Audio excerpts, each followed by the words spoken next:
രക്ഷയുടെ രണ്ടാമത്തെ തലത്തെക്കുറിച്ച് നമുക്കിനിയും ചിന്തിക്കാം. I am being saved. ഞാൻ രക്ഷിക്കപ്പെട്ടുകൊണ്ടേയിരിക്കുന്നു. ഇത് വർത്തമാനകാലം, അതായത് ഇഹലോക ജീവിതയാത്ര. അതുകൊണ്ടാണ് പറയുന്നത് salvation is not an event or one time ഫെനോമെനൻ.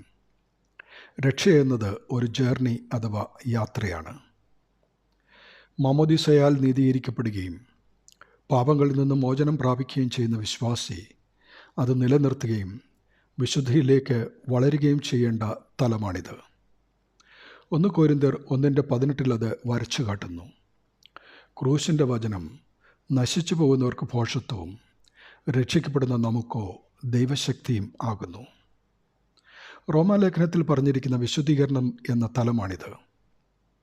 ഈ ലോകത്തിലെ ജീവിതയാത്രയിൽ ക്രിസ്തുവിനെ പോലെ ആയിത്തീരുവാൻ നമ്മുടെ ശ്രമം ആവശ്യമാണ്. അതൊരു ജീവിതക്രമമാണ്. അത് ദൈവരാജ്യത്തിലെ ജീവിതക്രമമാണ്. അതിനാണ് കൂദാശകൾ, നോമ്പനുഷ്ഠാനങ്ങൾ, സഹിഷ്ണുത അഥവാ സഹനങ്ങൾ, ദാനധർമ്മങ്ങൾ, കാരുണ്യപ്രവൃത്തികൾ എന്നിവ പിൻപറ്റുവാൻ വിശുദ്ധ വേദപുസ്തകവും പരിശുദ്ധ സഭയും നമ്മെ പഠിപ്പിക്കുന്നത്. ദൈവനാമം മഹത്വപ്പെടട്ടെ. ആമീൻ.